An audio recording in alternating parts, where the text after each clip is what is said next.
Então vamos em frente. O presidente Jair Bolsonaro afirmou nesta sexta-feira que está à disposição para conversar com o presidente da Câmara, Rodrigo Maia, sobre a articulação da reforma da Previdência. A notícia do dia era que Maia teria ligado para o ministro Paulo Guedes mais cedo, dizendo que deixaria as negociações políticas da reforma. Aspas para Bolsonaro. Queria saber o motivo pelo qual o Rodrigo Maia está saindo.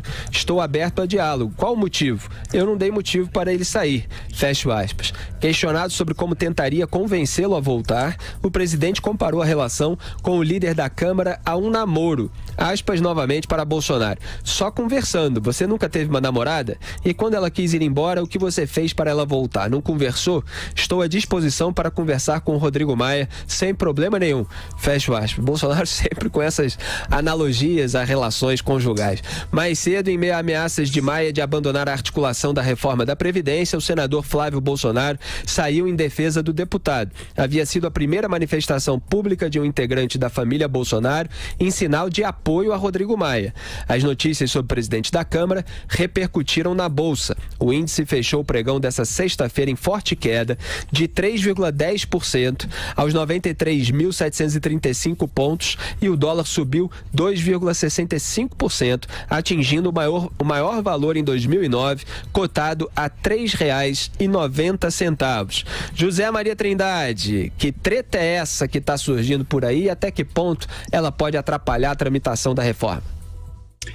Olha, Felipe, isso é complicado e, na minha opinião, foi o fato da semana até muito mais importante do que a prisão do ex-presidente Michel Temer. Houve uma grande confusão aqui com personagens pesados. O presidente da Câmara, deputado Rodrigo Maia, o presidente da Comissão de Constituição e Justiça, Felipe Francischini, né? E líderes em geral e também o ministro Onyx Lorenzoni e o presidente Jair Bolsonaro. A semana começou com uma resistência forte dos partidos governistas e do chamado Centrão. Eu avisei aqui, logo no início da semana, na terça-feira, que tinha ouvido lá a estratégia de convocar ministros. Foram convocados e convidados 15 ministros, ou seja, todos os ministros da esplanada dos ministérios. Foram convidados, isso é uma maneira tradicional de demonstração de poder. Em outros tempos, ou agora pode ser achaque. O presidente da Câmara, deputado Rodrigo Maia, ele trabalhou para evitar as convocações e trocou por convites, a maior parte dos convites. Na conversa com líderes lá no gabinete dele, eu soube que o Rodrigo Maia abriu o celular e mostrou os twitters de um grupo, né, atribuído à família do presidente Jair Bolsonaro, né, atacando duramente o presidente da Câmara, chamando de jerico, ideia de jerico, e com palavras grosseiras e tal. E soube também que ele chamou lá a líder do governo, Joyce Hasselmann, e ela confirmou que se tratava do grupo da família do presidente Jair Bolsonaro. Ela conhece, e palavras do presidente, de que ela lida muito nessa área, ele gosta mesmo dessa área, e confirmou que eram twitters do grupo Bolsonaro. Então ele, naquele momento, ele disse aos líderes que estaria resistente a continuar lidando desta forma com o grupo, o governo, mas que ele não abre mão de votar a reforma da Previdência. E a coisa se aprofundou, a situação ficou mais grave, o ministro-chefe da Casa Civil, Onyx Lorenzoni, tentou contornar e não conseguiu.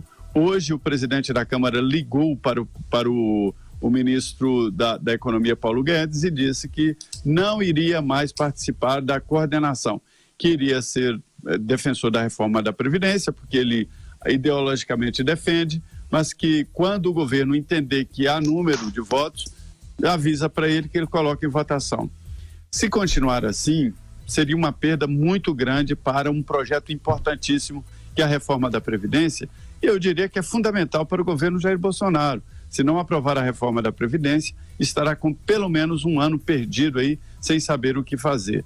E aí o ministro Onyx Lorenzoni ligou para Jair Bolsonaro, conversaram, e de lá mesmo, do Chile, dessa viagem internacional, ele tentou falar com o presidente da Câmara. Eu não soube se a ligação foi completada, eu sei que eles não conversaram ainda, mas devem conversar. E é isso que o presidente da Câmara quer. Ele quer lidar diretamente com o presidente Jair Bolsonaro e queimou as pontes com o ministro da Segurança Pública, o Sérgio Moro, que foi muito defendido aí nas últimas horas. Então, há sim uma bagunça muito grande, uma confusão. Eu digo bagunça porque o líder do PSL, que é o partido do presidente Jair Bolsonaro, que é o delegado Valdir, ele está falando mal do próprio governo, está dizendo que está tudo errado. Então veja bem que ponto chegamos na vida política do Congresso, daí a importância que eu dou a esse episódio. Rodrigo, a gente sabe que é muito importante comunicar bem para convencer a população da necessidade da reforma da Previdência e até para convencer os parlamentares que foram eleitos pelo cidadão brasileiro. E existe também a necessidade de se trazer alguma pressão popular a favor da reforma da Previdência. Acontece que, em determinados momentos, isso resvala na crítica ou, eventualmente, em ataques à chamada velha política e a seus integrantes específicos, como no caso do Rodrigo Maia, que é associado a essa velha política.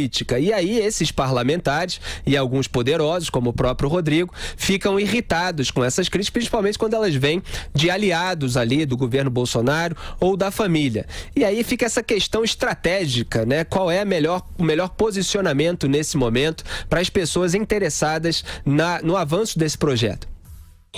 Pois é, Felipe, é difícil responder isso, porque eu acho que qualquer brasileiro decente e razoável, ele se sente dividido, porque o nosso lado mais de justiça quer ver todos esses da velha política se dando mal. Em contrapartida, a gente ainda precisa da velha política para aprovar as reformas, porque mal bem, isso é importante lembrar aos ouvintes e telespectadores, e por mais que incomode dizer isso, é necessário dizer, na minha opinião. O Congresso também tem votos legítimos. As pessoas que representam no parlamento os brasileiros foram eleitas. E tem um poder legislativo e tem um poder executivo. O presidente do poder legislativo é o Rodrigo Maia. É o que é. Como dizem os americanos aqui, it is what it is. Quer dizer, as cartas que estão dadas na mesa são essas. E a gente tem que fazer o Brasil avançar com essas cartas. Então, por exemplo, o presidente usou a metáfora do namoro. Então eu vou usar a mesma metáfora para lembrar que quem já se separou e namorou com filhos sabe que muitas vezes o enteado pode ser um problema para o novo relacionamento. Então o que eu quero dizer com isso é que o presidente da Câmara, Rodrigo Maia, usou claramente como pretexto, mas usou um tweet do Carlos Bolsonaro, republicando lá um texto e uma imagem dele, para se sentir ofendido. Então o presidente perguntou, mas o que eu fiz, o que eu falei? Aí é que vem a questão. É tão simbiótico, tão umbilical o relacionamento do pai e filho, inclusive nas redes sociais, que as pessoas não ficam sem saber quem disse aquilo.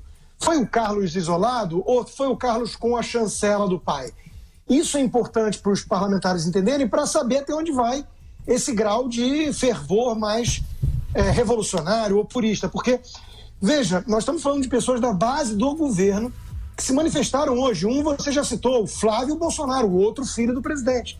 Veio com um comentário bem mais ponderado e a favor do Rodrigo Maia, reconhecendo o papel dele na articulação da reforma. Mas nós tivemos também a Joyce Hasselmann se pronunciando, nós tivemos o deputado Paulo Eduardo Martins se pronunciando na mesma linha. Então existem pessoas da base governista que entendem a necessidade de se jogar com as cartas que estão na mesa para aprovar a reforma. Não querem ver o circo pegar fogo, né? Eu fico com medo daquela máxima latina, né? Fiat justitia pereat mundus, que é faça-se justiça mesmo que o mundo pereça. Claro que todos nós, repito, brasileiros decentes, queremos ver toda a velha política no passado. Mas o Brasil não vai virar a Suíça da noite para o dia. Então nós temos que jogar com esses deputados que aí estão, inclusive, repito, eleitos de forma, até onde se sabe, legítimas. O voto que elegeu o presidente Jair Bolsonaro não vale mais do que o voto que elegeu cada um dos deputados para seus respectivos cargos com suas funções definidas e constitucionalmente limitadas. Então, o presidente Jair Bolsonaro tem um grande desafio, como a própria Jovem Pan reconhece. Esse é o maior projeto, aprovar a reforma previdenciária. Sem isso, o barco afunda. E aí o barco vai afundar e a gente vai continuar caçando as bruxas, ou no caso, os corruptos. Eu quero caçar corrupto, mas eu não quero que o barco afunde. Então esse é o dilema que eu acho que todo brasileiro se encontra hoje. E eu não tenho a resposta de como exatamente reagir a isso.